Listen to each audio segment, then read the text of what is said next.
Matthew Dix, welcome back to the show. Thank you so much for having me. I appreciate it. A few years ago to talk about your book Storyworthy, which is about how to tell better stories. You are an expert storyteller, Grand Slam winner, and you've got a new book out. It's not about storytelling. There's lots of great stories in it, but it's called 22 Simple, Actionable Ways to Propel Your Creative Life. Almost always the first question I would get is, how do you do all the things that you do? I think that if you asked me right now, what would you do with the next 2 hours of your life? If I'm just basing it upon my current desires, I would say I'm going to go play golf and eat a cheeseburger. That's basically going to be my always choice. But I think the problem is when we choose what to do and how we spend our time and the decisions we make based upon, this temporary time frame that we're within now, ultimately we end up in a place we don't want to be in. When I was 22, I was involved in a really horrific armed robbery. And there was a moment during that robbery when I was absolutely certain that I was about to die.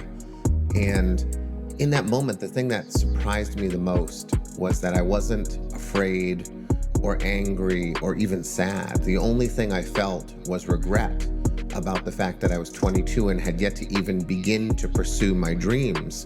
And really that sort of was a hinge point in my life. And I decided I don't ever want to feel that regret again. If you talk to hospice workers, they'll tell you at the end of people's lives, they talk a lot about regret. And I don't want that to be the case for me. So what I did is I said to myself, I need to be thinking ahead. So when I have a decision to make, whether it's how to spend this day or, what door to open, what path to take, I look ahead to what I envision to be the 100-year-old version of myself, the one lying in his deathbed. He's binging Netflix because he can do nothing else, and he's sort of winding down his time. And I ask that version of me, how should I spend this day? How should I spend this hour? And that version of me always has greater wisdom. That version always says to me, go outside and play with your son because he's 10 and he's not going to be 10 forever. Or finish that book instead of binging the Netflix show because Netflix will always be here, but you have a million stories to tell and time is finite. So I think when we look ahead and we ask what we want that future person to be, when we ask that person, how should I make the decisions today that will lead me to the place I want to be, the 100-year-old version of us always has the better answer. Yeah, this is a lot. You talk about this, asking yourself what your 100-year-old self would do it allows you to play the long game with your life. Yeah, exactly. It gets you to the place you want to be, which is, I always say I'm chasing a horizon, but we need to ask the person sort of on that horizon, what's the best path or what we envision to be that person sitting on the horizon. Trapped in the day, there's too many other easy choices to make to sort of placate immediate needs rather than long-term goals.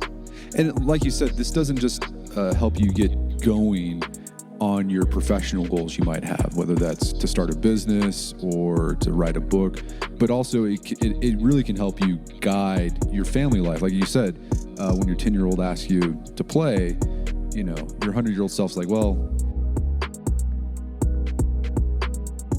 Would I have wished to spend more time working on my podcast or whatever, or would I rather play with my kid? Yeah, in fact, the 100-year-old version of me more often than not tells me to spend time with my wife and children or to say yes to dinner with the buddy. Even though I know I have a deadline, that, deadlines will come and go, and somehow we always seem to meet them, even if it means we're, burning the candle at both ends. But if you say no to that one time that your son wants you to play catch in the backyard or your daughter wants you to, go to the ice cream shop, it's just the kind of regret that I know I will have later in life. Okay, so think about what your 100-year-old self would want, and ask him that, and then let that guide you on your decisions. Demons, be gone! Be gone, demons. Be gone! Leave this studio! Leave this planet.